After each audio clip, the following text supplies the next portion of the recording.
I'd like to quickly announce, so if I could just have your attention, I'd like to quickly announce the winner of the Tag Board Challenge.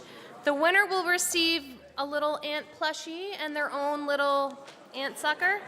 All right, let's see, who's the winner? Hey, all right, so Sherry, Reiko Seri, I guess is your handle. So I feel like it's like a little Bob Barker. You probably don't even know who that is.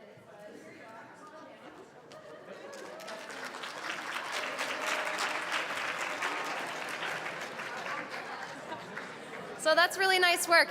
This, I think, portrays some pretty good active listening and being able to draw on the moment based on some of that naturalist journal, Marion, from 1705. So this was the inspiration. So we thought it was very apt that Sherry received our little congratulatory award. But nice job. And so now I'm pleased to welcome Daniel back to the podium for his afternoon talk, Studying Simple Ant Societies in the Ant Laboratory. So let's give him a round of applause.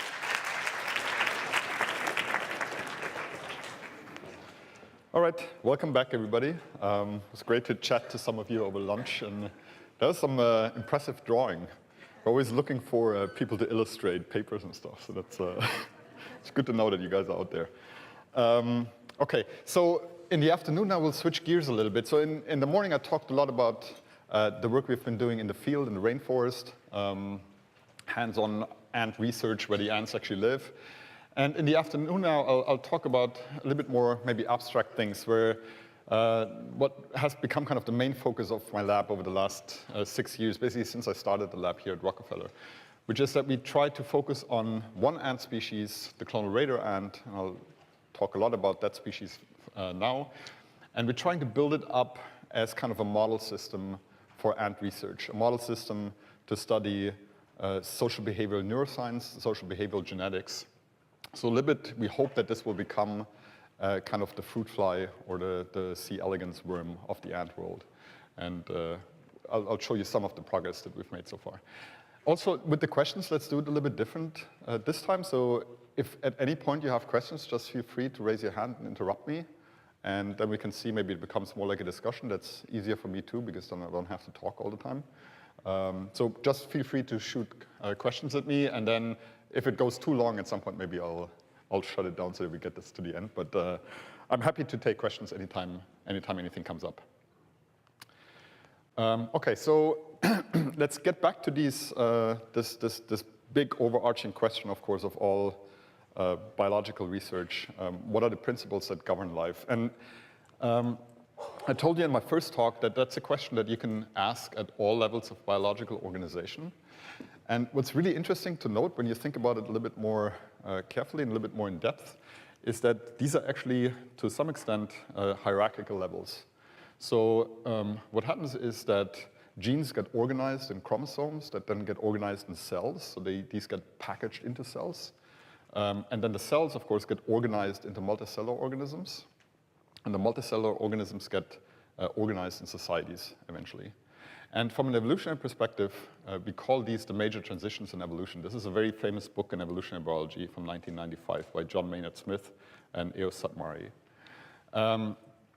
And I leave out the ecosystems here a little bit because ecosystems are kind of different in the sense that natural selection doesn't shift from the lower to the higher level. So here you get selection acting more and more on cells, selection acting more and more at the level of the organism itself, and then in insect societies, as I'll show you, selection shifts more and more towards acting at the level of the society.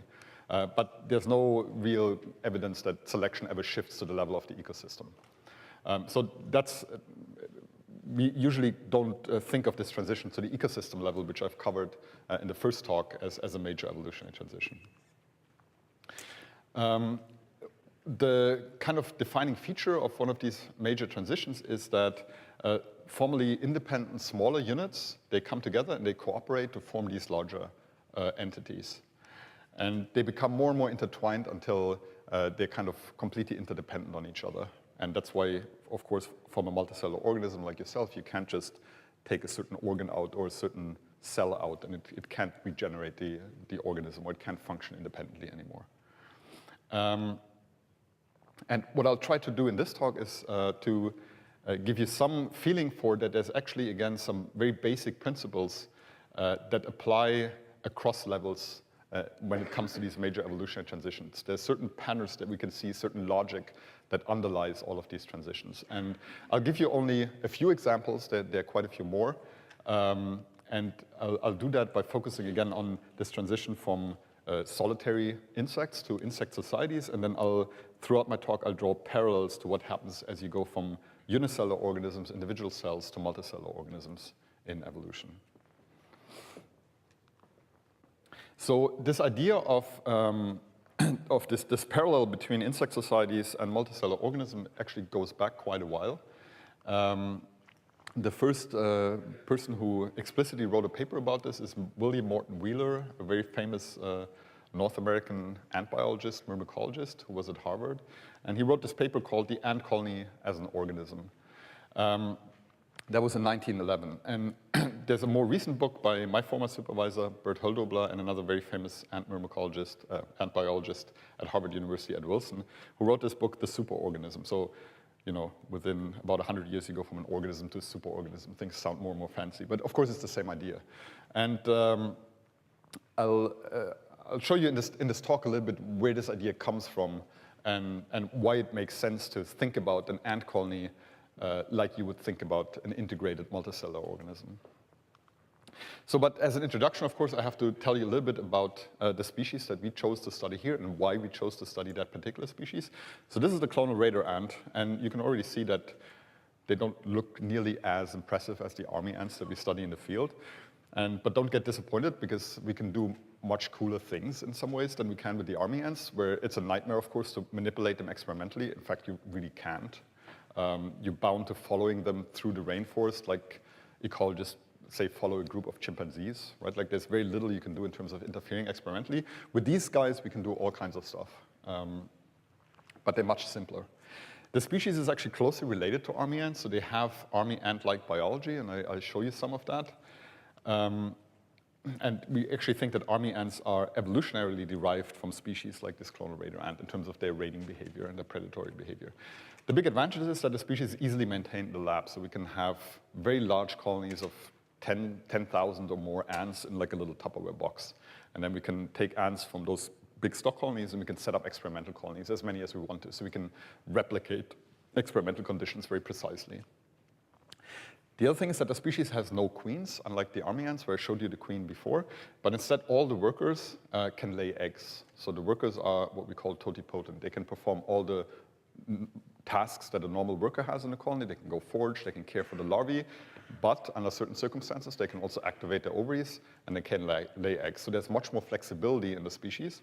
And again, that has the great the great experimental advantage that we can basically compose colonies artificially as we wish. We're not bound by having queens in order to make a functional colony. We can just mix and match any kind of ants we want to in an experimental colony.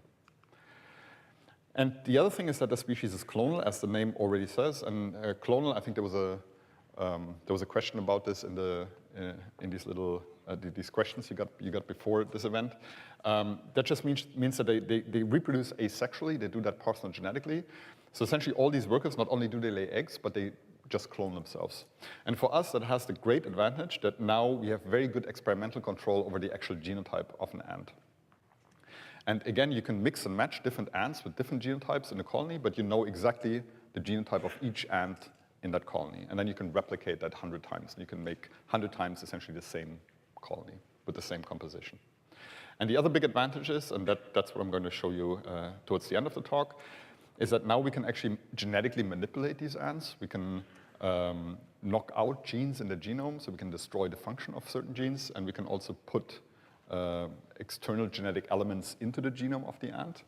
And because they're clonal, we can just propagate them then clonally, and it's very easy. We don't have to do like complicated crosses or anything. As soon as we have one ant that has, where we have managed to destroy the gene or we've managed to insert a genetic element, we can just propagate it and it's going to clone itself forever, at least potentially. So the species, as I said, they don't have queens, but there's still some variation in the worker caste of that species, and that's going to become important later. That's why I bring it up here. So most of the workers in the colony, if you came to my lab today and you took a big colony and you looked at the ants, most of them look like this, about 95%. They have, when you dissect them, they have 2 ovarioles. So we call them regular workers. They can't lay a lot of eggs, but they can lay eggs. They have no eyes, not even rudimentary eyes, no signs of eyes. And these guys, as they get older, they start to forage. Initially, the young ants are usually nurses. They stay inside the nest, they look after the larvae, and then as they get older, they start to forage. That's a phenomenon called age polyethism. So you change your behavior as you get older, and that's a very common phenomenon in social insects. There's a question in the back. I had a question about the last thing that you were talking about just now, with the being able to genetically modify them. Mm-hmm. I was wondering if you were actually like taking the live ants and genetically modifying them, or going into their eggs and then genetically modifying. Mm-hmm. I'll give you one example how we genetically modified an ant later, but the short answer is we take the eggs. So we want to get the embryo as early as we can, so that basically when you do your modification, the whole ant is modified, and then that ant is going to lay eggs that then again genetically modified. So the trick is you have to hit the germline of the animal, and so the earlier you do it, the better it is. So we basically have big colonies and we harvest very young eggs from them, and that's where we do the modifications. And then there's about 5% of the workers in a colony like this that we call intercastes, but they're really just workers, but they're a little bit bigger, and these workers have more ovarioles. They have 4 ovarioles. They can lay more eggs, and they show some signs of more what we would call queen-like development. They have these little eye spots. In a lot of ant species, queens have very well-developed eyes, versus workers don't. They also have these little sutures on the thorax. And that's, again, it's typical for queens because the queens develop wings. That's where the thorax is a little bit sutured, versus the workers, you don't see that. And these guys, they usually don't forage, so you never see these guys outside, so they always stay inside. So they differ in behavior, but they also differ in morphology. So there is some kind of level of phenotypic plasticity, even in that species. And that's despite the fact that everybody's clonally identical. Right? Okay, and another interesting fact about the species is that they are invasive, and that's actually something that you often see in clonal species that can just propagate asexually. And the reason for that is that, of course, if you imagine that you were colonizing an island, like you transplant a single female onto an island, for a sexual species, that's going to be the end of it, because that female can't mate and can't reproduce. For clonal species, that one female can, over time, take over the entire island, right? Because it's just going to clone itself. And so if you look at invasive species, ants, for example, but also other types of invasive animals and plants even, a lot of them are actually asexual and clonal. So our guys, the clonal radar ant, they originally come from kind of this area here. We now have some evidence that these invasive lines actually originally come from Bangladesh. But then you can find them on pretty much all tropical and subtropical islands around the world. And there's 4 clonal genotypes that you can find in the invasive range of the species. But interestingly, you can go to the US Virgin Islands and you can collect an ant of our species there, and you can go to Madagascar and you collect an ant there. And if you sequence the genome of these 2 ants, they are virtually genetically identical, so they belong to the same clone. Since they're invasive species, are there, what kind of species do scientists input into like an ecosystem to try to balance out how invasive they are and try to like balance out the ecosystem as a whole, if there are any? You're asking how you? Right, like what kind of is there an animal that scientists introduce like as a predator to these invasive species to try to balance out the ecosystem? People have done that. Usually goes terribly wrong. So. And it's, again, because you don't really understand the interaction network and you don't really understand how species are going to interact. With this species, we're not interested. At first, it's probably not the best approach in many cases, but also here, there's no good evidence they actually harm the ecosystem. But especially these island ecosystems, because they've evolved over millions of years in isolation, they're actually very vulnerable to foreign species coming in. And so with human traffic, there's a lot of invasive species on islands, right? So for example, if you go to Hawaii, there's no native ant species on Hawaii, but I think now the ant fauna of Hawaii is like over 60 species or something. All of them are invasive. And just to give you an example of what you just mentioned, like on the US Virgin Islands, where I did some fieldwork to collect these guys, and a lot of Caribbean islands actually, they started to plant sugarcane. And at some point they had problems because there were all these rats that were eating up the sugarcane. The rats had been introduced on the ships, obviously. And so they thought they'll combat the rats by introducing mongooses, which is a terrible idea because the mongooses, they're active during the day, the rats are active during the night. So instead of controlling the rat population of these islands, the mongooses ate up all the flightless birds and these kind of vulnerable reptiles that were island specific and drove a lot of things extinct. And that's a very similar pattern on Hawaii, where like a lot of these flightless birds that you had on Hawaii, they're basically gone. So yeah, you have to think very carefully about these things before you mess with an ecosystem. And of course, back then, people had even less of an understanding of how these things work. For 2 slides ago, what is the evolutionary advantage for the clonal raider ant for not having a queen?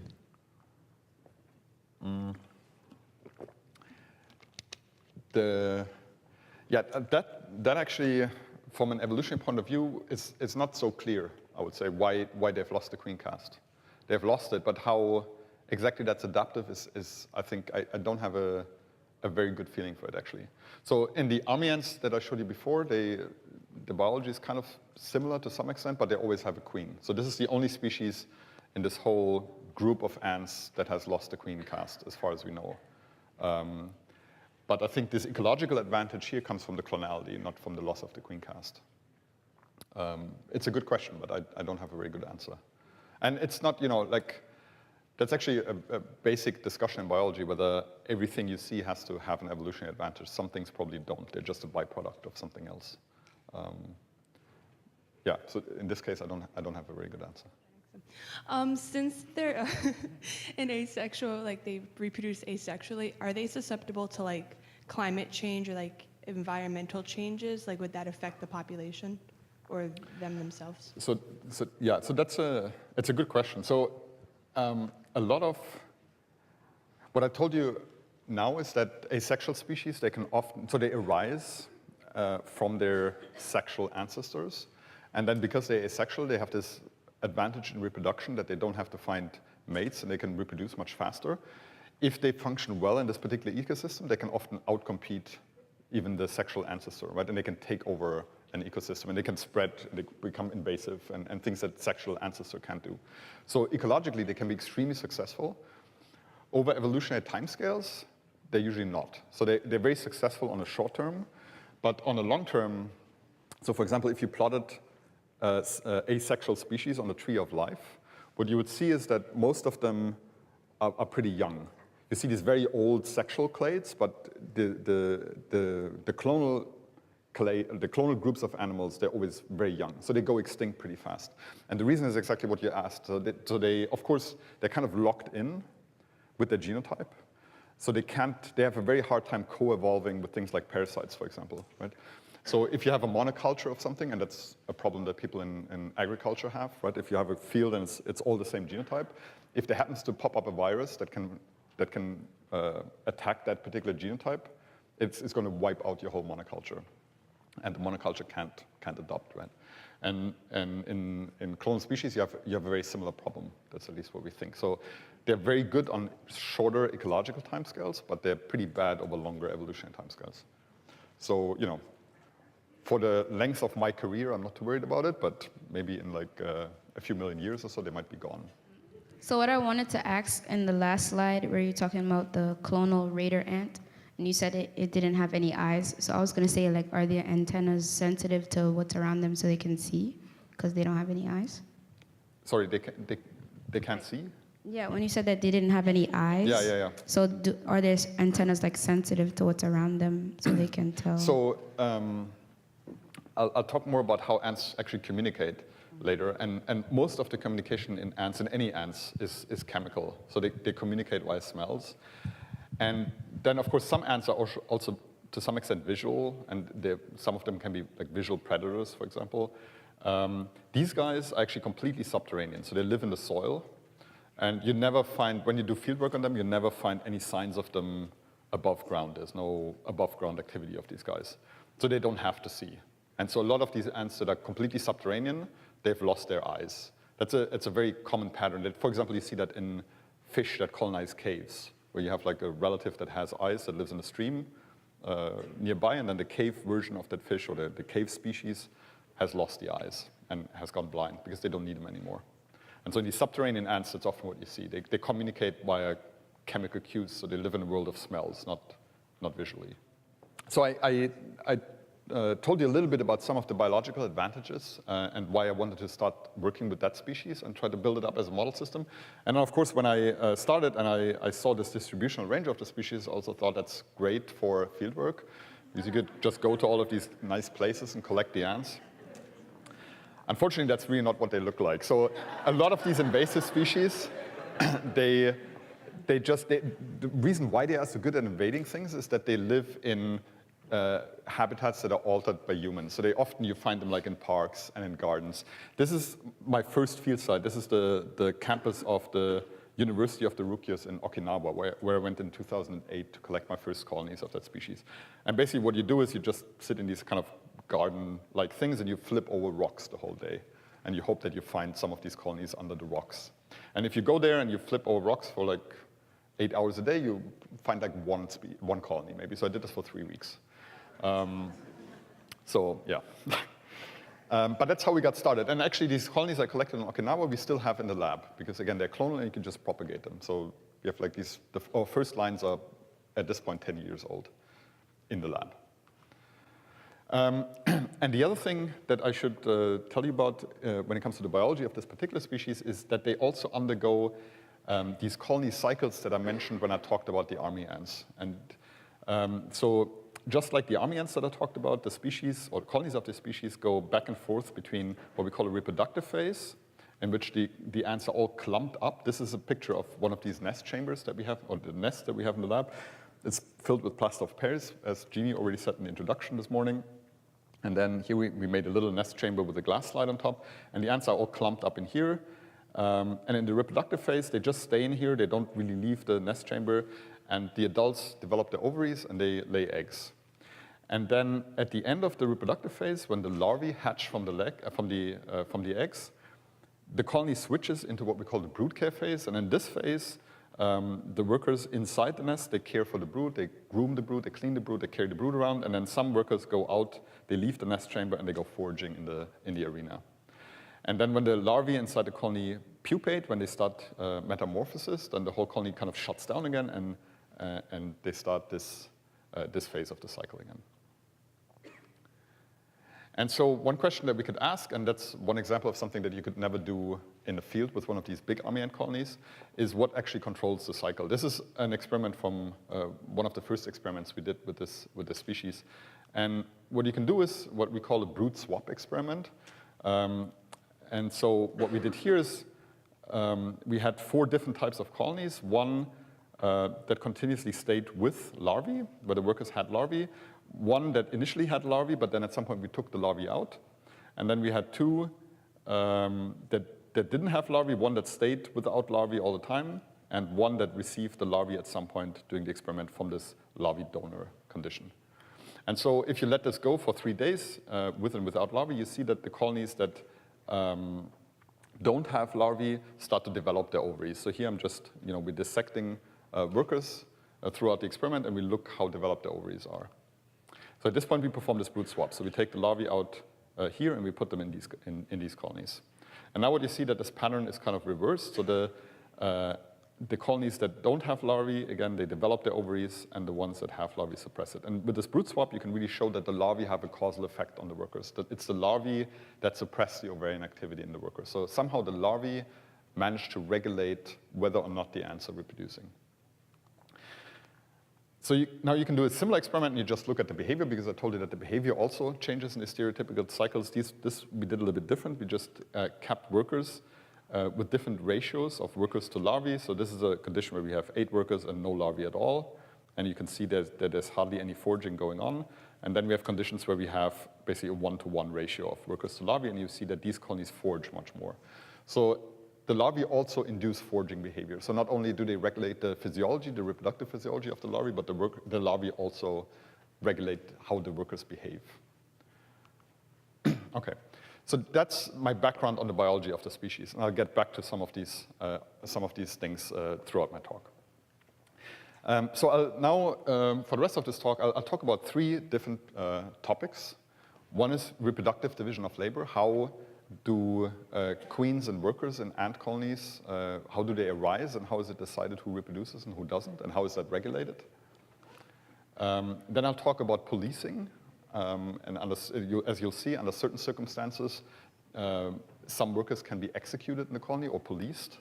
And so these are ants that go rogue, even though they're highly social. And I'll tell you why that is and how that's regulated. And then in the third part of the talk, I'll talk about chemical communication, like how the ants talk to each other, basically, and how they orchestrate social behaviors. And then for each one of these, I'll try to tie it in with how you can think about that in the framework of these major evolutionary transitions that I mentioned in the beginning of the talk. Okay, so this is a picture you've already seen. Of these leaf-cutting ants. There's a picture I took in Costa Rica where the ant queen is sitting on a fungus garden, and then you have these little workers. So in ant colonies, or in social insect colonies in general, one defining feature of these colonies is division of labor. It's probably the most basic defining feature and one of the first things that happens in eusocial evolution. And so you get queens that do all the reproduction, that lay the eggs, and then you get workers which don't reproduce at all in most cases. And what you can also see is that these queens look completely different from these workers, right? These are massive. They can live for many decades, as I mentioned, and these workers are tiny in comparison. And so the question is, how did that evolve, and how is that regulated? This is it's a phenomenon of phenotypic plasticity. So genetically, these guys are not systematically different. In some cases, they're identical. But they're epigenetic processes that happen during larval development that determine whether a larva develops into queen or whether it develops into worker ant. And so, to give you some more background, this is how we kind of think this division of labor evolved in the ant. And it's tied in very closely with the evolution of eusociality in the first place. So ants and honeybees and wasps, they're all in the family Hymenoptera. And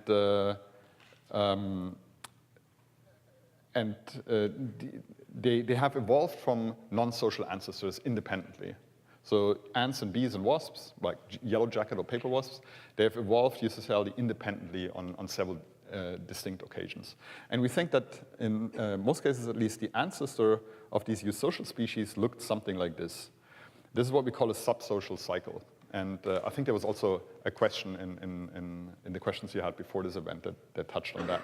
So what these subsocial wasps do is they alternate between reproduction and brood care behavior. And in the reproductive phase of the cycle, they build a nest, like a little brood cell, then they lay an egg inside the cell. And then when the larva hatches from the egg, the wasp leaves the cell and she hunts and she provisions the larvae until the larva pupates, and then she caps the cell and she builds the next cell and lays eggs again. So that's kind of the subsocial life cycle. And then what we think happened during the evolution of eusociality is that the subsocial cycle got split into 2. And now it's not one individual that alternates between the 2 different phases of the cycle, but it's different individuals that perform what was formerly the 2 different phases of the cycle, or the behaviors that are associated with the 2 different phases of the cycle. So somehow evolution managed to split the cycle into individuals that focus on reproduction, these would be the queens, and individuals that focus on brood care, which would be the workers. And initially, these castes are flexible, and you still see this in a lot of social insects today. For example, in paper wasps, that you can see that sometimes build their little nests on houses here in New York. These are flexible, so you can take the queen out, and then some of the workers will mate, and they will start to lay eggs. And then as evolution proceeded, these kind of castes, they got more and more driven apart until you have no flexibility anymore, until you get these queens that are much bigger than the workers, and you get workers that are very small and that are permanently sterile. So that's kind of, in a nutshell, how we think about the evolutionary trajectory to eusociality from a subsocial cycle. And what's really interesting is that, in part, our ants that we study in the lab, they seem to have reverted to something that very closely resembles the subsocial cycle. And so we were very interested in understanding, on a molecular level, how a subsocial cycle like this can be regulated and how it can be broken to produce something like this. So we were interested in whether we could use our species to understand something about the evolutionary origins of eusociality. And so how we approach this problem is the following way. So this is a phylogeny of the ants. All of these dots represent one of the ant subfamilies. Again, there's about 14,000 species of ants, and they are organized in, I think, 18 or so subfamilies. But all of the ants are derived from a single ancestor in terms of being eusocial. So there was one origin of eusociality that led them to all the eusocial ants. And so, of course, we can study this ancestor of the ants, but we only have experimental access to ants that are alive today, essentially, right? But what we can do is we can compare many of these ants, and we can ask can we extract some fundamental feature that all of these ants have in common, that then we can reconstruct that was also a feature of the ancestor of all of the ants. And that's what we did. So what we did is we took a few different species that were kind of spaced across the phylogeny of the ants, and we asked whether we could, when we compared gene expression, gene activity in the brains of queens or individuals that lay eggs and reproduce to the activity of genes in the brains of individuals that don't reproduce, so the workers in most cases, whether we can find any genes that are conserved across all of these species that are always regulated in the same direction, so that in any ant you look at, basically, they are associated with these differences in reproduction. And now you can run this analysis in a few different ways, but the way we did it, it turns out that there's really only one gene that remains robust. Or let's say there might be more genes, but this is the gene that was by far the most robust in our analysis. And what's really interesting about this gene is that it's basically the ant version of insulin. And as you might know, insulin is a very conserved peptide, a very conserved hormone. And it's known to, in solitary organisms, including us, it integrates information about your metabolic state. So whether you've recently eaten, what your blood sugar level is, and so on, and then it regulates your food intake. And there's also some evidence that in some species, insulin regulates reproductive activity or reproductive physiology. So a very good candidate for us to think more deeply about. And so then what we did is we repeated our brood swap experiment that I showed you previously, but now instead of just looking at the ovarian development of the ants or the behavior of the ants, we monitored the insulin levels. And this is now gene expression in the adult ants. So what we do is, again, we take ants and either we have them in the brood care phase, so with larvae, and then we take the larvae out, so now they transition to the reproductive phase, or we start them in the reproductive phase without larvae, and then we give them larvae, and so we transition them to the brood care phase. And so what you can find is that if you take larvae away, this insulin titer in the brain goes up. If you add larvae, the insulin levels go down in terms of gene expression, right? So now you have this cool relationship where the larvae actually regulate the insulin levels of the adults. So in ants, it seems like this very conserved metabolic pathway has been put at least partially under social control, right? It still might sense some of the metabolic state of the ants themselves, but it also, in some ways, senses the metabolic state of the colony or the metabolic state of the larvae that are there. The larvae need food, and they signal that to the adult ants via manipulating the insulin levels. So pretty clever, but simple way how you can make an adult respond to an offspring. Right? And so that seems how ants have done it, at least in this case. So now you can look at where insulin is in the brain, and it turns out it's basically where it is in all insects. It's in a part called the pars intercerebralis. And this is the first ant brain picture that I'm showing you, but so I'll show you some of the main features. So these are the antennal lobes, and I'll talk more about those later. Those are the primary processing areas of chemosensory information, so they're really important for communication. And these are the mushroom bodies, so that's where we think like higher processing, memory, and these kind of things is going on in insects. But the insulin-producing cells are here. Now, we did another experiment where we wanted to know whether these intercasts that I showed you earlier that have more ovarioles, larger ovaries than the regular workers, whether we can see that they respond differently to the larvae. We know that they don't lay eggs, usually, during the brood care phase, just like all the other ants do. But it turns out when you dissect their ovaries that they actually have more active ovaries in the brood care phase than the regular workers do. So not only do they have more, but the ovaries also more active in terms of they have larger developing oocytes than the regular workers. So what this means is that these intercasts they have a higher response threshold to respond to this cue from the larvae to downregulate their ovarian activity. They maintain more regulated and more active ovaries even in the presence of the larvae. Now, what's really interesting is that these intercasts also have they have higher insulin levels. And it doesn't matter where in the cycle you look at this. Basically, what we did here is we stained insulin in the brain, and then we quantified the fluorescence that we saw in the brains of these ants. And it turns out that this intensity of this insulin fluorescence is higher in the intercasts than in the workers, both in the brood care phase and in the reproductive phase.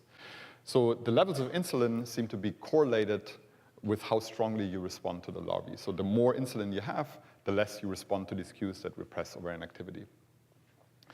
And that suggested that it's really insulin that it's causal in regulating the ovarian activity and the reproduction of the ants. And so now we did the all-decisive experiment where we treated our ants with insulin in the brood care phase. So where usually they don't have activated ovaries. And now these are regular workers that we treated. And this is just a simple pharmacological treatment. So now we experimentally upregulate the insulin levels in the ants. And you can see by doing this, you can completely override the signal from the larvae that suppresses ovarian activity. So it's really the levels of insulin that regulate the ovarian activity. And the levels of insulin, in turn, are regulated by the larvae. And that's how the larvae control these cycles. And so you can see that if we treat them with insulin, in the presence of larvae, the workers develop these very, very large oocytes. If you treat them with a control, this is like just a bead chain of the insulin peptide, so that has no discernible biological activity. Nothing happens. They have tiny oocytes that basically are not developed. There's no sign that they're getting anywhere close to laying an egg. All right. And so from these insights, I think we learned quite a bit about the possible evolutionary trajectory to eusociality from the subsocial ancestor. So you could think that in the subsocial ancestor, the larvae regulate insulin levels in the adults. And if there are no larvae, the insulin levels are high. So the individual wasp can lay an egg. But then as soon as the larvae hatches from the egg, it's going to suppress the insulin levels in the adult to a level where the adult doesn't lay eggs anymore, but now it goes out and forages and brings food back. Now, if there's differences in nutrition during larval development between individuals, and that's why what we think regulates whether an individual, in our case, where the ants are clonal, develop into a regular worker or an intercaste. If they get more food, they become more intercaste-like, more queen-like. Then you get variation in this primitively eusocial insect now, where some individuals just have higher default insulin levels than other individuals. And you could imagine a scenario where the insulin levels actually constitutively higher than the threshold that you need to reach in order to lay eggs. And that is a very simple mechanism that could give you reproductive division of labor at the early onset of the evolution of eusociality. And then over evolutionary time, of course, you could drive these differences in insulin levels apart so that you make queens that are more and more extreme and have more and more, like higher and higher insulin levels, and you can make workers that are more and more minute and have low and lower insulin levels until you get to a point where even under the best case scenario, a worker will never reach the insulin level where it's able to reproduce. And in the queen, there's essentially no way how you can suppress the insulin levels to a level where it can't reproduce anymore. So a very elegant molecular way for the evolution of eusociality and this differentiation between queen and worker castes in the ants. Okay, so what I've shown you in this part of the talk is that we now think that these innovations in insulin signaling, first insulin being put under social control, and then evolution leading to a divergence in insulin levels in queens and workers, that these kind of innovations in insulin signaling were really important and central during the evolution of ant eusociality. And essentially that insulin signaling really regulates this reproductive division of labor in the ants. And it's interesting if you now think about this comparison of the ant colony to a multicellular organism, because this reproductive division of labor between the queens and the workers is very similar to the reproductive division of labor between the germline and the soma in a multicellular organism. And in animals, that also seems to be one of the very first steps in the evolution of multicellularity. So you sequester the germline early on during development, and then you develop somatic tissue. So the worker caste of an ant colony is in some ways analogous to the somatic tissue of a multicellular organ, and the queen caste is analogous to the germline of a multicellular organism. And it's really only the germline that reproduces, right? It's the queen that gives rise to new queens, that gives rise to new queens, and so on. And that's how genetic material is propagated over the generations, versus the workers are only produced kind of as a side product. They are kind of give the colony its phenotype, but they don't reproduce themselves. They die at some point, and then basically the colony is dead. Right? They don't reproduce themselves. So it's a very striking parallel between multicellular organism development and colony development in a social insect. And you can take this even further, and you can say that as the soma differentiates into different somatic tissues, like your liver and your brain and so on, your heart, you also see this in advanced eusocial evolution in ants, where now you get more and more different kind of worker castes. And we don't have that in this species, but we have it in the army ants or the leafcutter ants that I showed you in the beginning. Right? Now you get soldier castes that are very, very specialized on defending the colonies. You get minim workers that don't do anything else but grabbing the eggs from the queen and raising the very youngest larvae. They never leave the colony. In the army ants, for example, you have a different worker caste that's specialized on transporting bulky prey items. And so you can differentiate this worker caste as you can differentiate a soma into different tissues during the evolution of these multicellular organisms or the social insect societies. All right. So that was the first part. Now we'll talk a little bit about policing. And so that's a phenomenon that's kind of maybe a little bit unexpected, because when you read about ant colonies, you always think about them as being these super cooperative entities where everybody is laboring for the good of the colony, and to the largest extent that's also true. But every now and then you see something like this. This is a textbook example from this superorganism book that I showed you in the beginning, where one ant in the colony is being aggressed. And here it's being like spread-eagled. You see like these 3 other ants that are biting into the antennae and the legs, and they basically hold it in place. We see the exact same thing in our species. And so for some time, there was always this discussion in the field whether this is kind of a conflict of interest, that these are ants that selfishly reproduce for some genetic benefits, or whether these are colony-level phenomena where at the colony level it is adaptive and important to regulate uncontrolled reproduction. And so in our species, what's interesting is that they're completely clonal, right? So there's no genetic conflict between the ants and the colony. They shouldn't, just like your germline shouldn't care about whether, or your soma shouldn't care about whether it's the germline that reproduces, because genetically it's identical. From an evolutionary point of view, it doesn't make a difference. In our ant species, also the ants shouldn't care who exactly lays the eggs, right? Because they're all genetically identical. But still, they show this policing behavior. And in our species, in fact, what they do is they drag individual ants out of the nest chamber, then they spread eagle them in the foraging arena until these ants die. So it's really like an execution, and it can go over like a day or two until this aggressed ant is dead. So they in a very targeted way, they execute certain individuals in the colony. And it doesn't happen super often, but in large colonies, you see it every cycle. So why do some ants get executed? That's, of course, the big question. So the first thing we looked at is, when do these executions occur throughout the cycle? And it turns out that you essentially only see executions during the brood care phase. So this is the phase where the ants shouldn't be reproducing, right? Where they shouldn't have activated ovaries. And we knew from previous literature that a lot of this policing behavior in social insects is involved in regulating reproductive activity of individuals. So this made sense. So then we looked at what is different in these ants that are getting executed compared to the ants that are not getting executed. And the first striking difference was that they had activated ovaries. So here I'm just showing you the amount of ovarian development that you see in a normal ant in the reproductive phase when they're actually laying eggs. This is what a normal ant looks like during the brood care phase, when the ovaries should be retracted and they're not laying eggs. But this is what these executed ants look like. So they basically have fully activated ovaries during the brood care phase when they shouldn't have activated ovaries. So for some reason, these ants don't respond properly to the social cues in the colony that regulate reproduction, right? So for some reason, they're not responsive to these larval cues that make the ants, under normal circumstances, downregulate the insulin levels and downregulate their ovarian activity. So these executed ants, they lay eggs at the wrong time from the colony perspective. And so now it turns out that while these intercasts that I showed you earlier, they only make up about 5% of the ants in a normal colony, among the executed ants, almost all of them are intercasts.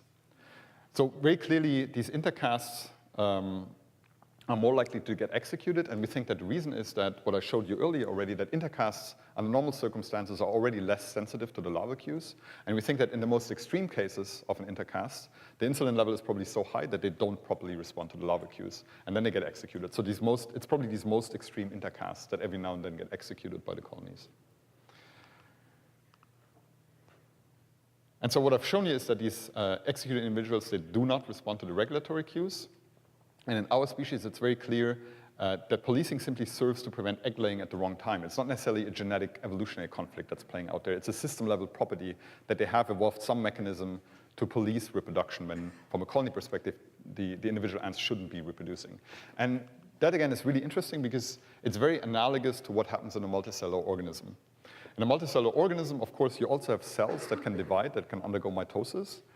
And whether or not a cell undergoes mitosis is very tightly regulated by all kinds of signaling molecules that are exchanged between cells and regulate tissue growth and cell division. So, of course, now if you have a mutation, for example, in a cell, so that this particular cell doesn't respond properly anymore to these regulatory cues, what you get is cancer. Right? Like now you have cells that divide and divide, completely out of control, and ultimately it's going to corrupt the organism and lead to the death of the organism. So from the viewpoint of the organism, you need to have some system that keeps that kind of cell division under control and recognize cells that are dividing at a time when they shouldn't be dividing. And what you have in a multicellular organism is immunosurveillance on cancer cells, what you see down here. In an ant society, it turns out that you have this policing behavior that has evolved to get rid of individuals that can't respond to the regulatory cues for whatever reason. Okay, so there's a few questions. So the mechanism of policing is built into the ants, right? Like into their mind, their brains, because it's like an evolutionary concept. And so, it's an evolved behavior. Yeah.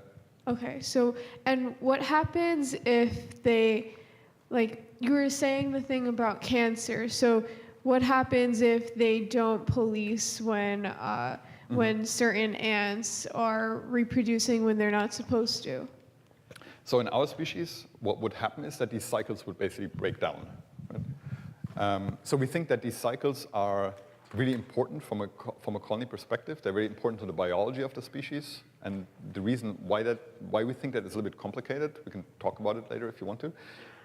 But what is clearly the case is if these ants would lay eggs during the brood care phase of the cycle, suddenly you would have larvae during the reproductive phase that would shut down the reproduction of everybody else, right? Because they would be responsive to the larval cues. And so these cycles would break down. And essentially the only individuals that you would have that would reproduce constantly are the ants that are not responsive to the social cues from the larvae anymore.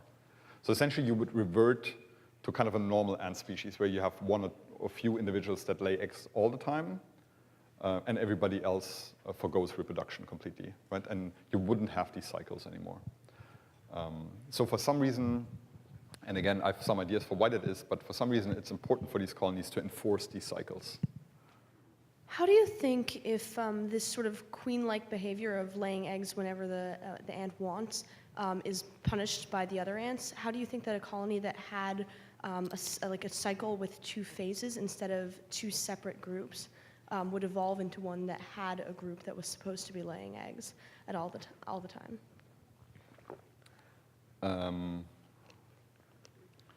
So how, you mean how a colony that undergoes the cycle of the two phases?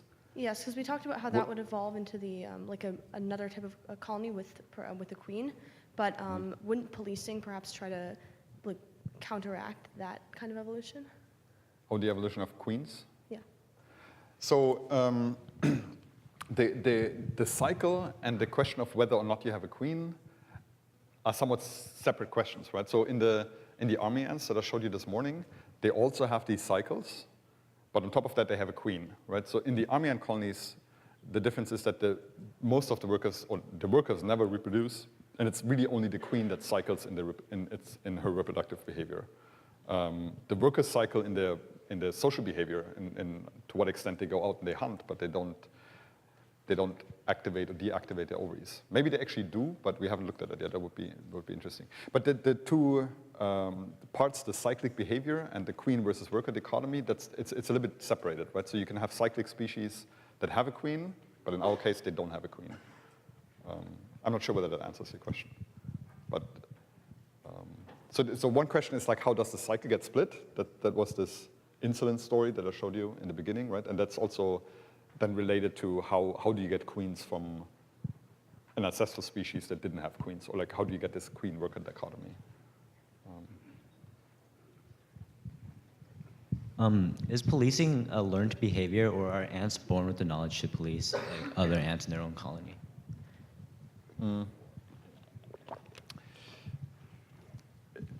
So the way we think about ant colonies is usually that the behavior is not learned. The behavior is probably innate.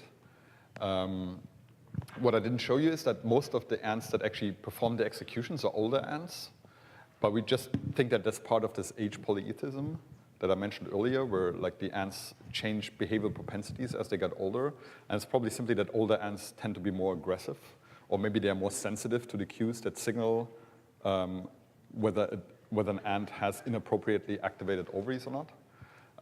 But the behavior is probably not learned. It's probably an innate behavior of the ants.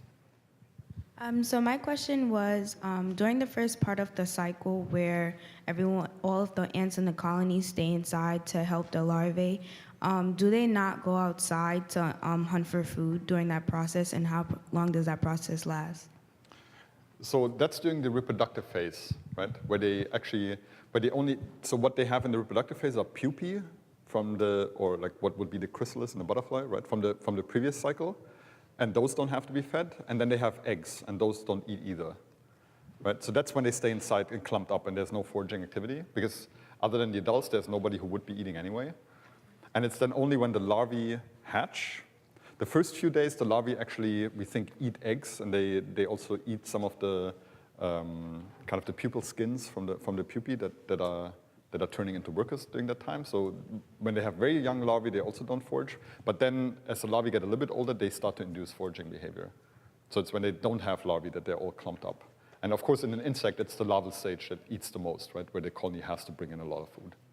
How are ants executed? And once they are, how are the remains of the dead ant disposed of? So these ants, a little bit like the army ants, like most ants actually, they form like a garbage dump. And if you do it in a lab nest, it's interesting because the garbage heap is usually on the opposite end of the box as the nest is. And that's just where the dead ants end up. How exactly they die, they don't rip them to shreds or anything. They hold them in place. And that's enough to have them die over the course of like a day or two.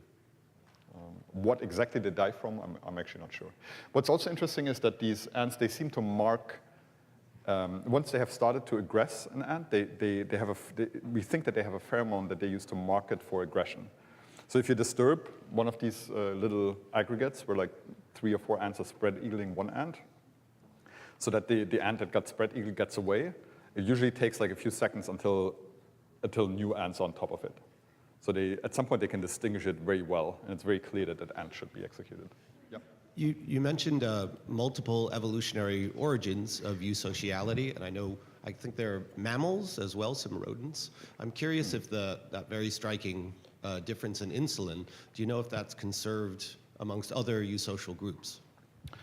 So we looked at that, and so I would say there's not enough information to really say that conclusively. But from the data that is available, it seems like in honeybees, for example, which are an independent evolutionary origin, and also paper wasps, which are a third independent evolutionary origin, that signal of insulin doesn't go in the same direction, or at least it's not clear whether or not it does. So again, there has to be more work done, but it could well be that insulin, this evolutionary signaling, signature of insulin signaling is unique to the ants, and it's not seen in honeybees, which would make sense, right? Because the evolution of eusociality is independent, and it probably underwent a slightly different trajectory. Of course, they have queens and workers, but it doesn't necessarily mean that all of the, on a molecular level, that the determination of queens versus workers must be exactly the same as in the ants. There could be some similarities and some differences. If you look at if you look at larval development of honeybees, you see that queen-destined larvae have higher insulin levels than worker-destined larvae. So certainly insulin plays a role in caste determination in the honeybees as well.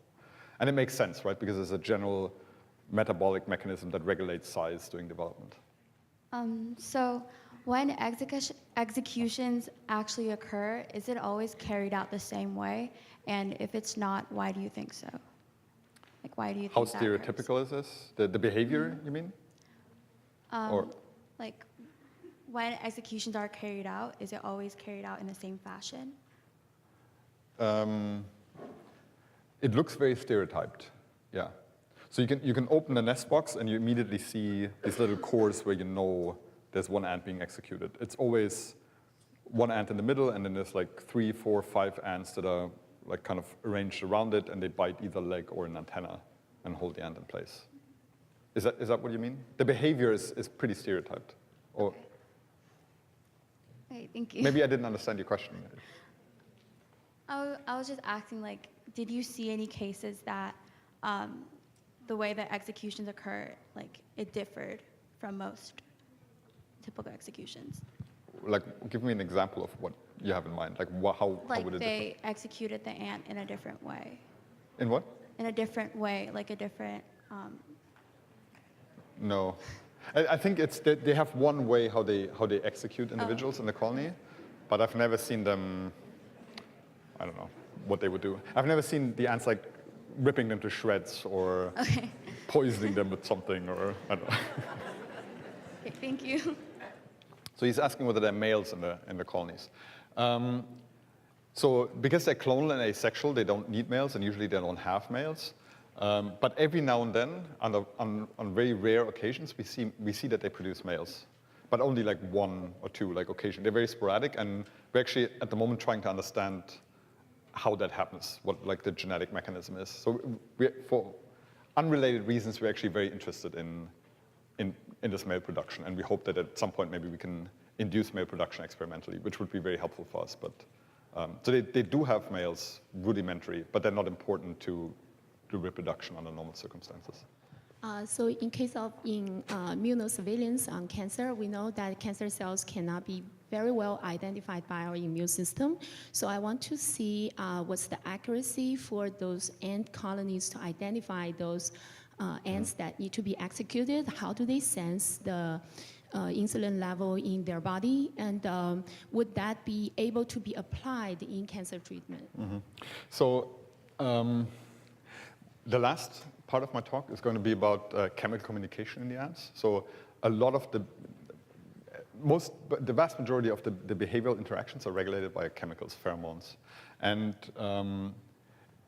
we think that also these executions, they're triggered by differences in the pheromonal bouquet of the ants that have activated ovaries. So there's certain signatures, not directly of insulin levels, but of ovarian activity. And so the ants start to smell different when they have activated ovaries. So these are kind of signatures of reproductive activity. And there's some pheromones, for example, that the queens have that are very strong in the queens because they're very reproductively active. And then they basically suppress ovarian activity in the workers as long as the queen is there. But when you take the queen out of the colony, you see that a lot of the workers, they have very tiny ovaries, but they start to develop the ovaries once you take the queen out. So there's some pheromones that are correlated with reproductive activity, and we think that probably those are the pheromones that the ants use to recognize individuals that have activated ovaries. How efficient that is, of course, we don't know. So it doesn't happen very often, so I would say maybe 1 out of 5,000 ants gets executed in a colony cycle. So it's frequent enough that we see it regularly in the lab, but it's not a super common phenomenon.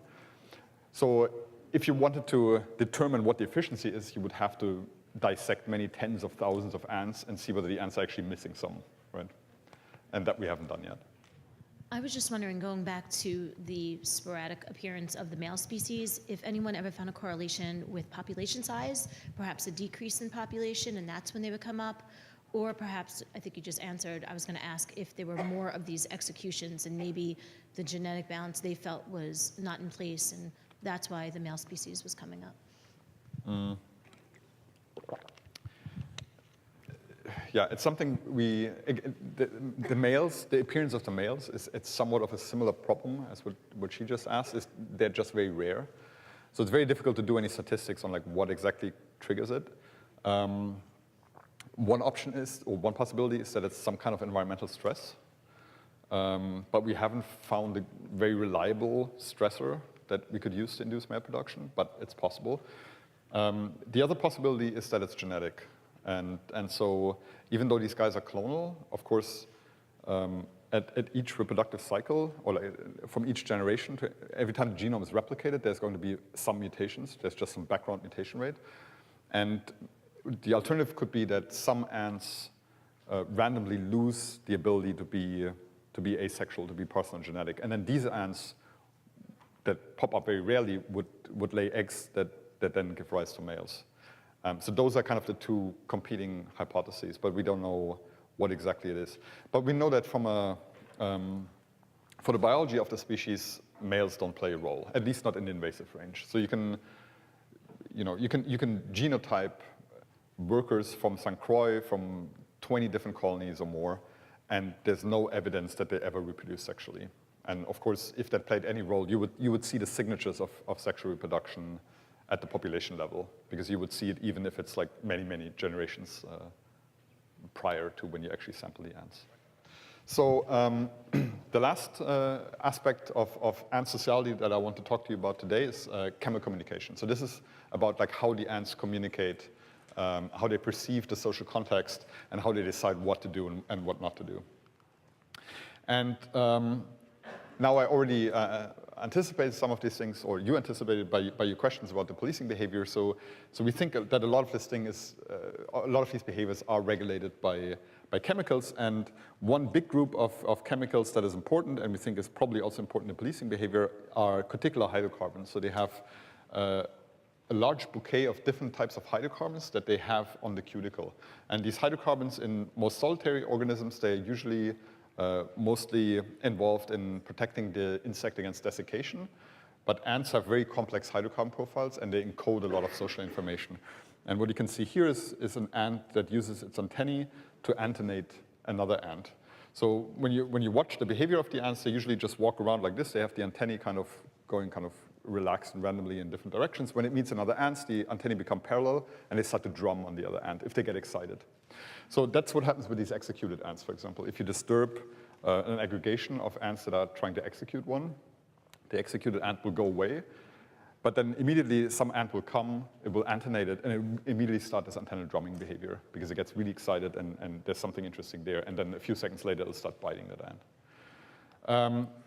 So these are kind of very contact pheromones, so they're non-volatile. You basically have to be in touch with an ant to perceive the cuticular hydrocarbon profile. But they use other pheromones as well. So this is a trail that the ants form, and they also do that with trails. So there's ants that lay trail pheromone, and that signals to the other ants where they should go. And those are pheromones of, I would say, intermediate volatility, where, of course, it can't be super volatile because it has to stay around long enough so the ants can actually follow the trail, but it also can't be completely permanent, because if you laid a permanent trail, it would be very difficult, if not impossible, for the ants to switch their foraging behavior, right, and go from one food source to a new food source in case the ant colony at some point discovers a better food source. So these have to have intermediate volatility.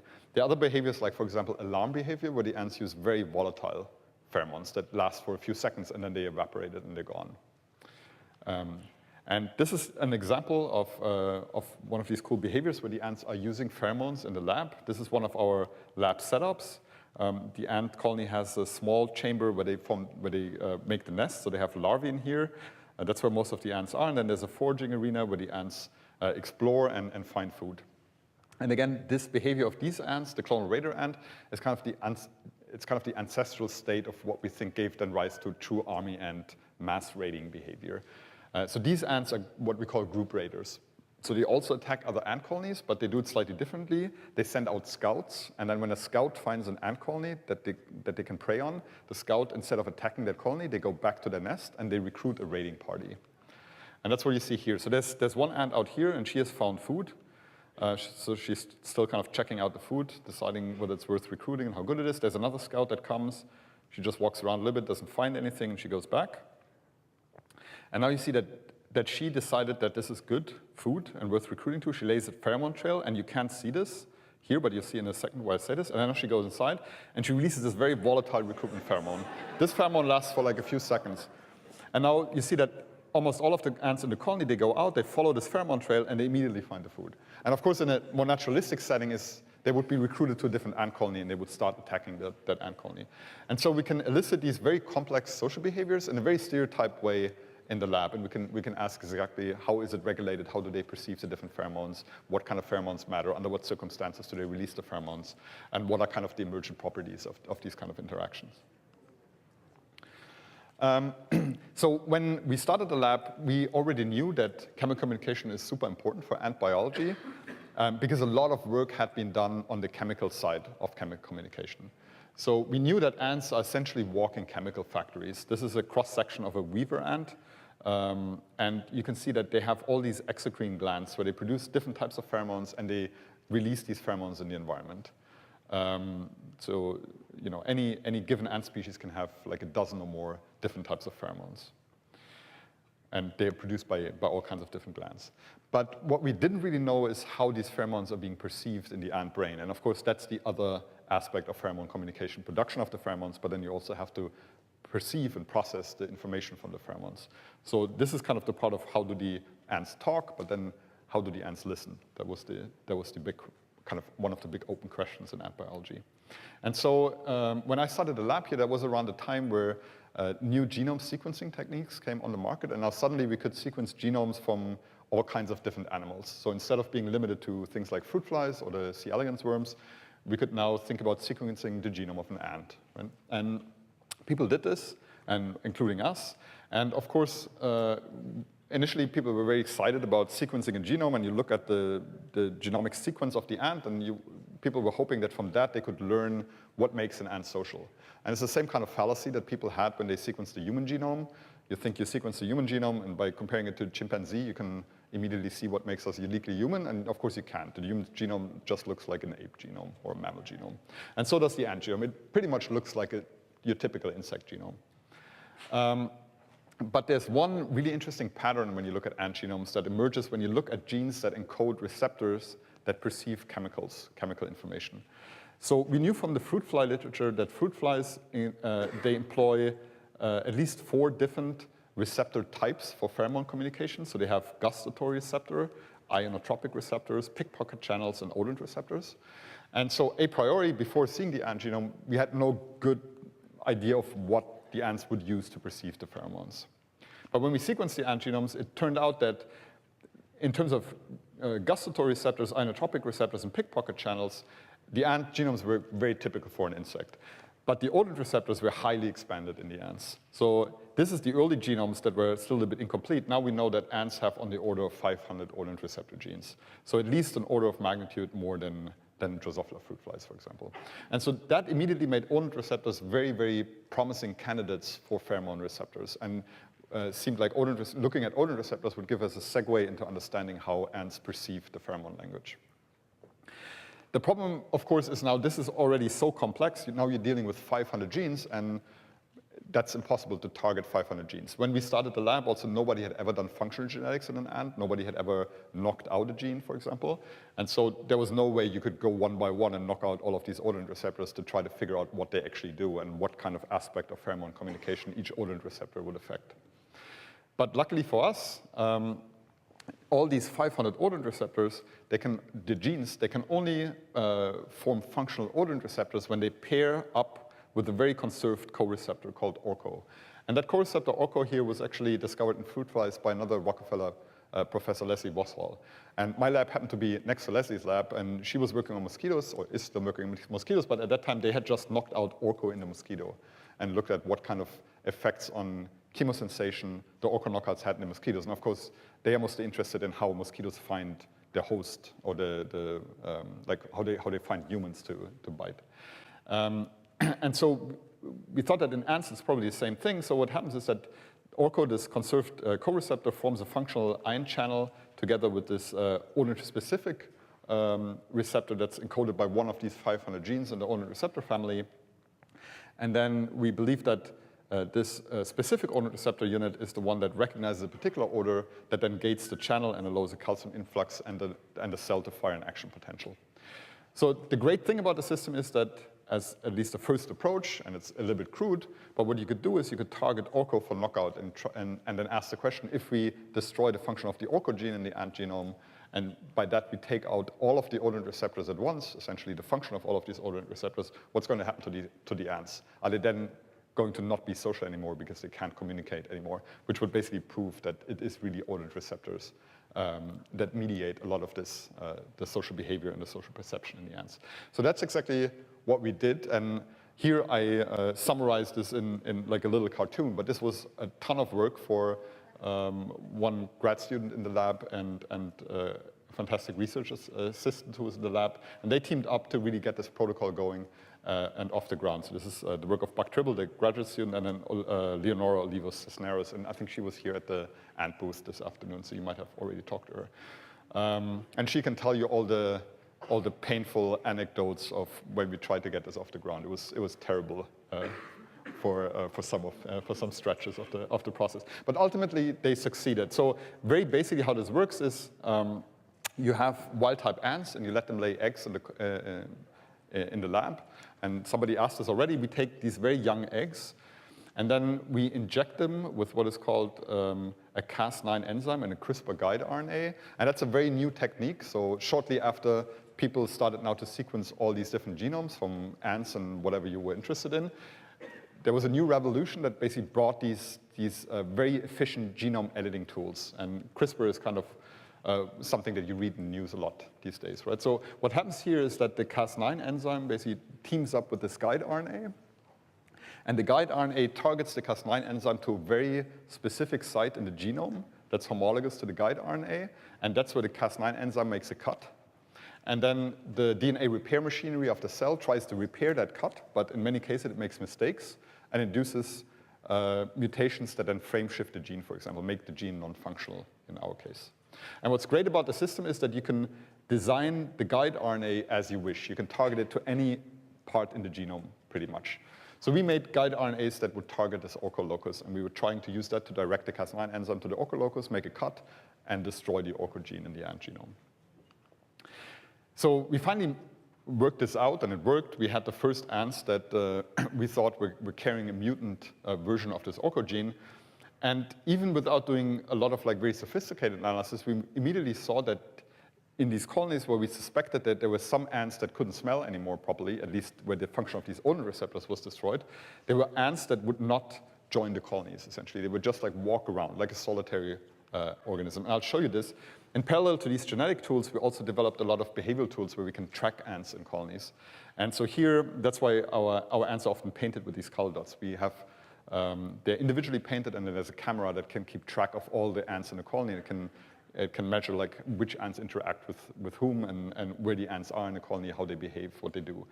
And so in this colony, there's mostly wild-type ants, but then there's two of these ORCO knockout ants, and they're called pink here and green, so they're labeled by their color codes. And from this short video clip, you can already see that everybody else is just chilling in the colony or in the periphery of the colony, just hanging out, doing their thing. But pink and green, they're just walking around, and they seem kind of oblivious of the colony. They still antenate when they meet each other, so you can see that they still have some kind of ant behavior. But they pretty much behave like what would happen if you take an individual ant and you put it in a petri dish like this. They just wander around, seemingly looking for the colony, but not being able to find it. The next thing that I want to show you is another video where these ORCO knockouts, they really disturb wild-type colonies. So we had these video feeds over many hours and even days of some of these colonies. And in the wild-type colonies, they're pretty stable. So they're pretty homeostatic in terms of their activity levels. But in the colonies that had knockout ants, we would sometimes see these spikes in activity levels. And of course, first we didn't know what it was, and they usually happen somewhere. This video I'm going to show you is from Saturday night at 3 a.m. or something, so nobody's in the lab, nobody would usually notice this. But once you have these automated tracking setups, you can actually pick up on these kind of things. And so it's important to keep in mind that in the orco knockouts, they can still produce all the pheromones, right? They're still able to speak pheromone, they're just not able to listen to the pheromone language, right? And so here again, this is actually the same colony. There's again pink, one of the knockouts in green. And what happened here is that pink at some point wandered into the colony and stole the eggs, or some of the eggs, which already is very unusual, right? Like normal ants don't do this, but probably she just didn't know that this was the colony. And now she's here with the eggs. She's looking after the eggs, but now she's freaking out. Nobody knows why. And you can see that the ants now start to orient towards her. And now they kind of run to her. There's some ants that are picking up the remaining eggs, trying to clean up the colony a little bit. And now Pink freaks out, also doesn't know what's going on. She runs away. And she also relays a pheromone trail. You can see how this trail is emerging along the route that Pink traveled. So everybody's upset. There's one ant that couldn't care less, green, the other knockout, just sitting there, has no idea what's going on. So complete mayhem in the ant colony as soon as you take out chemical communication. All right, so what I've shown you in this part of the talk is that ants have evolved this very elaborate chemosensory apparatus for pheromone communication, and we're starting to understand now what the genetic architecture of this apparatus is, and of course we're very interested in going into more detail there. When you ablate that chemosensory apparatus, the genes that are responsible for pheromone perception, basically sociality breaks completely down. You can have an ant in an ant colony, but it doesn't behave like an ant anymore. It behaves like a solitary organism that you dropped in a random petri dish, and it just wanders around. And this is really interesting, again, if you think about it and you compare it to what happens in the evolution of multicellular organisms, because every time you have like one of these major transitions, of course, you have to evolve novel ways in which these formally independent components can communicate. So during the evolution of multicellular organisms, animals in particular, you had the evolution of neural systems and endocrine signaling, so hormone signaling like the insulin that I described to you. And in the ants, the analogy to that is this very sophisticated system of pheromone communication between the individual components. And this is again kind of going back to this analogy of the ant organism as the ant colony as an organism that I started this talk with, where you can think of the individual ants a little bit like neurons in a network in the brain, right? And they're communicating, and you get some kind of emergent properties of this very complex biological interaction network. Okay, so then what are the principles that govern life? The big question, and again, I'll just leave you with a few take-home messages from this talk. So we can see during the evolution of life, there are these very important steps that we call major transitions in evolution. And during these evolutionary transitions, smaller entities, they come together and they cooperate to form larger entities. And again, the analogy that I've been using and the examples are cells in multicellular organisms or individual ants that then come together and form an ant colony. These formally independent and kind of identical units then over evolutionary time become more and more differentiated and more sophisticated in the differentiation. And you can think about this in terms of cell types or organs in a multicellular organism, and you can think about it in terms of castes in ants. Under certain circumstances, these individual smaller entities, these individual units, they can disrupt the larger whole and the function of the higher level entity. And you need to evolve some kind of mechanisms to keep that in check. And the examples that I've given you is cancer and multicellular organisms and the immune system, and then this reproductive cheating in the ants, which is not really cheating, but the ants are just not responding properly to the cues for whatever reason. And finally, I've shown you that in order to integrate a system like this, usually what happens is that over evolutionary time, you evolve these novel channels of communication. And so in multicellular organisms, you have neural and endocrine systems that communicate between different cells, between different organs. And in the ants, you have these very sophisticated systems of pheromone communication. Okay, and with that, I'll leave you for today. And of course, I'll be happy to take more questions if there are any more.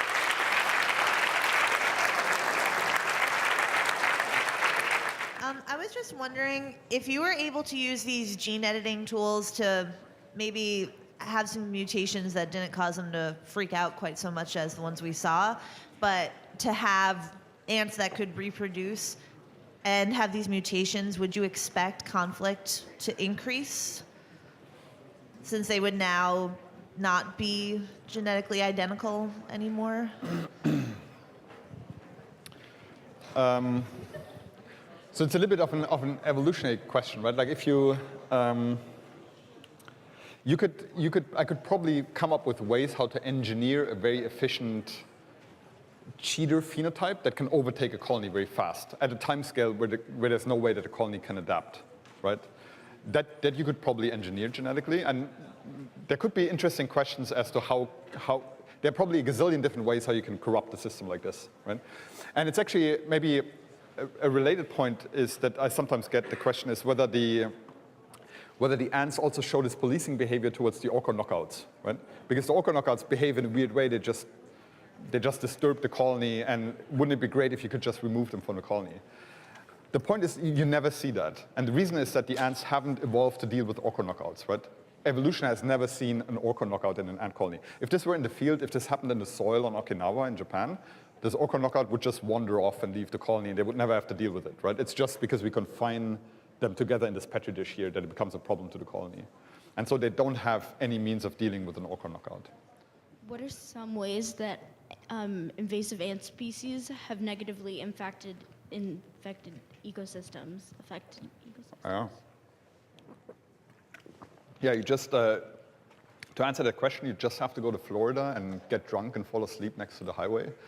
And chances are the next day you'll end up in the emergency room because you'll be eaten up by fire ants. So fire ants, that's a species that's from Argentina originally, and they got introduced in Alabama, actually, in the port of Mobile, like in the 40s, I think. And since then, they've kind of spread throughout the southern United States, and they cause a lot of problems. So there's a lot of money is being invested in fire ant control. Because yeah, they'll ruin your picnic party. They're pretty nasty. And there's ants are actually among the most detrimental invasive species globally. I think if you look at the Department of Agriculture sometimes ranks like how much money they have to spend on different invasive pests, and I think among the 100 most detrimental invasive pests, 10 of them are ants or something. And among the top 10, there's like several ant species. So they can be very bad. Of course, that now you're measuring, I wouldn't even call it ecosystems. You measure like what's going on the parking lot in Texas or something, right? That from an ecosystem perspective, maybe it's not that important because it turns out if you have an intact ecosystem, invasive species actually have a very hard time invading that ecosystem. Because as I showed you in this morning talk, right, the ecological interaction network in natural ecosystems is usually very dense, right? So there's little space to fit in. So usually what happens is that these invasive species take over anthropogenic habitats, like human-altered habitats, right? They become a problem in your garden or in your local park, but they don't become a problem in the primary rainforest in Costa Rica. But ants are certainly a big problem in terms of invasive species. What makes an egg be set aside to be the queen? And also, what makes the queen choose what male to mate with? So what makes the queen choose what male to mate with? And what was the first question? And what makes the original queen be set aside as the egg that's going to be the queen? Okay, so as I said, one of the really striking features of ants and social insects in general is that you can take two eggs that are genetically identical and you can raise one to become a worker and one to become a queen, right? And these are very, very different organisms. So clearly it's not a genetic effect. There's no fixed genetic differences between the two, but it's an epigenetic effect. So it has to do something with how the larva is fed during development, right? And so one example, for example, like in honeybees, the workers, they construct brood cells of different sizes. And then if the queen lays an egg into a very large brood cell, that brood cell can give rise to queen. If it lays an egg into a small brood cell, it will become a worker just because the size is simply restricted. The size that the larva can reach is restricted by the size of the brood cell. But on top of that, the workers also feed the two differently. So they have this royal diet, the royal jelly of the honeybees that they feed the queen larvae with, and then they have regular pollen nectar diet that they feed the worker larvae with. And so the queen larvae just achieve much larger body sizes. And in ants, it's probably similar. They feed larvae more that they want to raise into queens. And in some ants, they also suppress development into queens if they only want to raise workers by, for example, biting the larvae. So those are kind of mechanisms. And then, of course, it's really interesting to try to figure out what happens on a molecular level, right? And I'm pretty sure insulin signaling is like a very important component of that. The second question was how the queen decides who to mate with. No, so you can, in most species, actually the queen mates with only a single male before she even founds a colony. And then ants have this very sophisticated sperm storage organ called a spermatheca. And they can store the sperm from a single male in that spermatheca, and they can keep it alive for like sometimes decades. And so they keep fertilizing eggs throughout the lifetime of the colony with sperm from the same male, which is another completely crazy feat that I think we're only starting to understand a little bit. But then she can produce all the workers and all the queens she'll ever produce, all the new, from a single father, basically. Mm-hmm. So my question is, if like a female got fertilized, like the queen by a male, and then like all the offsprings are females, how would and there's no females in the colony, will that cause the female to like not produce anymore? No, so so the ant colony, so you start, okay, in a very simple stereotype ant colony, you start with a single female, right? She digs a hole somewhere in the soil and she starts to lay eggs. And initially all of these eggs become workers, so the colony grows. That's the growing phase of the colony. And then at some point, the growth plateaus a little bit, like the colony reaches maturity. And then at that point, they start to raise new queens and new males.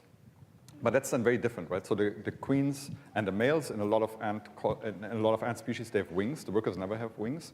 And then those leave the colony on a mating flight. And that's in some species it happens in the spring and others in the fall. At least here it's a seasonal phenomenon often. Then they mate. Then the males die, and the queens drop to the ground. They shed their wings, and then they bury into the soil again. The cycle starts again. So they produce males and queens, but only very sporadically. And the young queens, at least, and the males, they don't really partake in the social life of the colony. They're in the colony for a few days or sometimes weeks, and then they head off and do their own thing. All right, thanks so much.